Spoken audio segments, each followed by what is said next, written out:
올해 11월 카타르에서 월드컵이 열릴 예정입니다. 그러나 월드컵이 피로 물들었다. 최초의 중동 월드컵을 바라보는 시선이 썩 달갑지는 않습니다.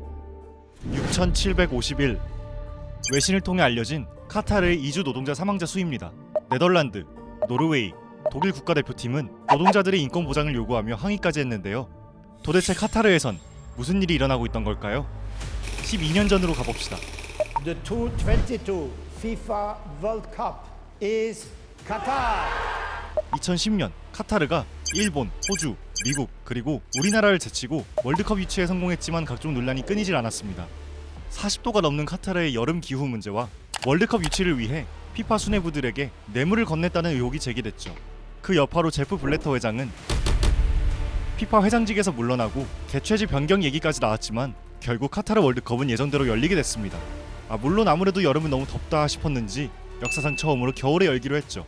아무튼 월드컵을 열기로 한 카타르는 경기장, 도로, 신도시 등 대형 건설 프로젝트를 우르르 쏟아내는데요. 이 모든 걸 짓기 위해 주로 아프리카와 동남아시아 국가에서 외국인 노동자들을 대거 고용합니다. 카타르 인구는 약 277만 명인데 그중 외국인 비율은 무려 88%일 정도죠. 한편 카타르는 2010년 이후 유럽 축구계에 점점 영향력을 넓히기 시작합니다. 유니폼, 광고판 등 여기저기 카타르 스폰서가 늘어나고 무려 9강이 인수한 파리 생제르맹은 이브라이모비치, 음바페, 네이마르 그리고 메시까지 최고의 선수들을 영입하며 10년 만에 세계 최고의 팀 중 하나로 성장하죠. 국가대표팀에 대한 투자도 착실히 하는데요. 카타르는 월드컵에 한 번도 못 나가본 나라였지만 2019년 아시안컵에선 괄목한 성장으로 우리나라를 8강에서 꺾고 결승에선 일본마저 누르고 우승해버립니다. 연이은 호재와 때마침 하나둘 완공되는 화려한 경기장들까지 카타르는 이제 축구의 정점, 월드컵만 잘 치르면 됐죠. 그러나 সুজন আমার ছোট ভাই প্রায় 3 বছর হয়ে গেছে 3 বছরের মাথা শেষ করতে পারে না তার অনেক স্বপ্ন ছিল কিভাবে মারা গেছে একমাত্র আল্লাহই জানে. 카타르가 승승장구하던 사이 월드컵을 위해 경기장, 도로, 공항, 건물 등 모든 것을 짓던 이주 노동자들은 죽어가고 있었습니다.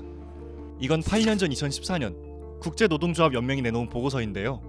보고서에 따르면 카타르에서 2010년 이후 약 1,200명의 이주 노동자가 사망했습니다. 노동자들은 50도가 넘는 살인적인 더위에 쉬지도 못한 채 일해야 했고 숙소도 매우 열악했죠.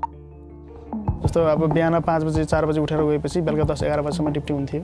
खानाको टाइम पनि दिएको थिएन. खानाको लागि कुरा गर्यो भने तिमी खाना आएको कि काम गर्न आएको. त्यस्तो जवाफ पाइन्थ्यो. 노동자들은 중간에 그만둘 수도 없었습니다.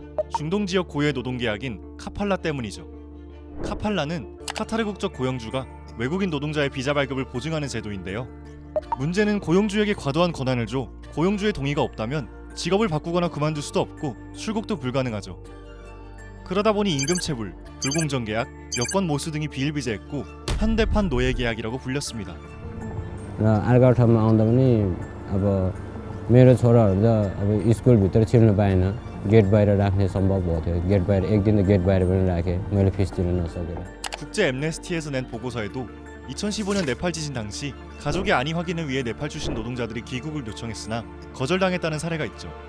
인권 탄압과 노동 착취에 대한 비판이 커지자 피파와 카타르도 변화의 모습을 보이긴 합니다. 카타르는 노동자의 최저임금을 보장하고 카팔라를 폐지하기로 했고 피파는 2017년 강화된 인권 정책을 발표하죠. 한편 카타르 조직위에선 경기장 건설로 인한 사망자를 37명으로 집계했는데요. 외신이 보도한 약 6,500명 이상과는 큰 차이가 있습니다. 그러나 카타르에선 사망한 이주 노동자들이 제대로 된 부검 없이 자연사로 처리되고 있고 카타르의 월드컵 유치 이후 경기장과 함께 지어진 도로, 건물 등의 인프라를 생각할 때 월드컵과 연관된 죽음을 37건만으로 보긴 어려워 보입니다. 올해는 유독 큰 스포츠 행사가 많은데요. 한 달 뒤에 열릴 베이징 동계올림픽, 중국 내 인권 탄압 등의 문제로 여러 국가가 보이콧하고 있습니다. 남은 기간 10개월, 이번 월드컵에 세계는 어떻게 반응할까요? 누군가의 죽음 위에 만들어지는 스포츠 행사를 지구촌 축제라고 부를 수 있을까요?